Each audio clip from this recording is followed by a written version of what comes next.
And joining us live to discuss this further is Meir Javedanfar, Iran lecturer at the Interdisciplinary Center in Herzliya. Thanks so much for joining me.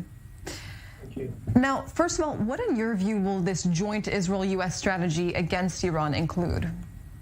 I think it's going to be partly increased intelligence sharing regarding Iran's activities in the region. We saw recently, after the attack on the Mercer Street ship in the Gulf, in the Sea of Oman, that the Americans also responded strongly diplomatically. I think so. There's going to be diplomatic. It's going to be a more united diplomatic front, a more united intelligence gathering front, and I think there's going to be more coordination. This is, you have to remember, this is a 180 degrees change in Israel's policy vis-a-vis how it handles the Iran case with America. Prime Minister Netanyahu, during Mr. Obama, did not have anything to do with Mr.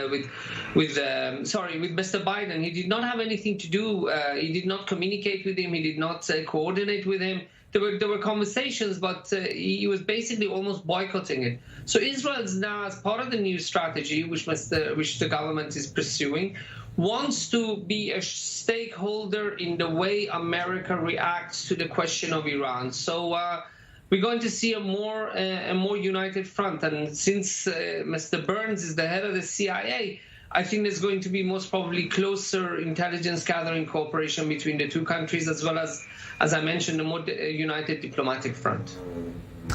The CIA chief is skeptical Iran will return to the nuclear deal, although the Biden administration is working hard on that. Why is that? Well, that's a very good question. Until the thing is, you always have to be prepared for the unexpected. I was one of those who believed that Trump is not going to be irrational enough to walk out of the nuclear deal. Guess what? He did it. And many of us believe that Iran is not going to be rational enough not to return to the nuclear deal under Biden. And that possibility is now on the table. It's not 100%, but now suddenly it exists. We have to take it into consideration.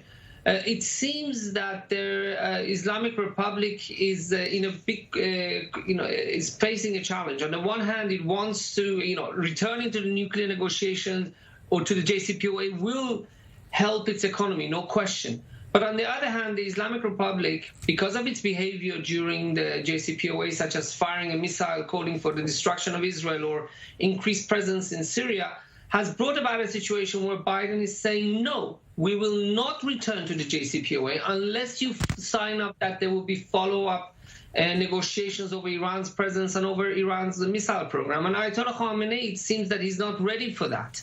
So that's why the possibility of Iran not returning to the nuclear deal is now it's now a possibility. Before it was almost impossible to even think about it.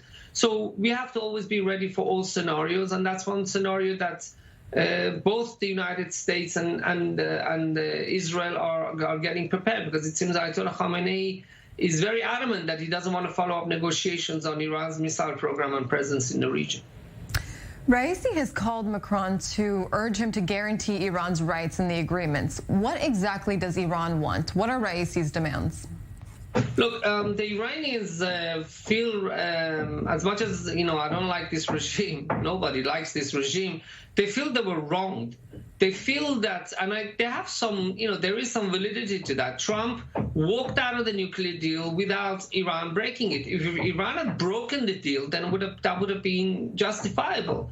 But Trump unilaterally walked out of the Iran nuclear deal, and the Iranian regime is saying, okay, if we return to the nuclear deal, what else again? And after suffering all these economic damages, what is the guarantee that the U.S. is not going to do that again? And you know what? That's a viable question. And it's also, it's a reasonable question. And it's also reasonable for America to say, look, we are giving you guarantees that we are not going to leave the JCPOA. But Iran wants this to go to the United Nations, that the United Nations should get involved and and as a to guarantee that America's not going to walk out, and that's not going to happen. The Americans are not going to give up. It's part of their sovereignty, sovereign rights to make decisions about their own security issues. So America is not going to give up that right to the UN. So again, they are both stuck in a basically in a big challenge, and it's a quandary. How they're going to manage that. And this is yet another reason why suddenly the scenario of Iran not returning to the nuclear deal is being considered. Meir Javedanfar, thank you so much for joining us.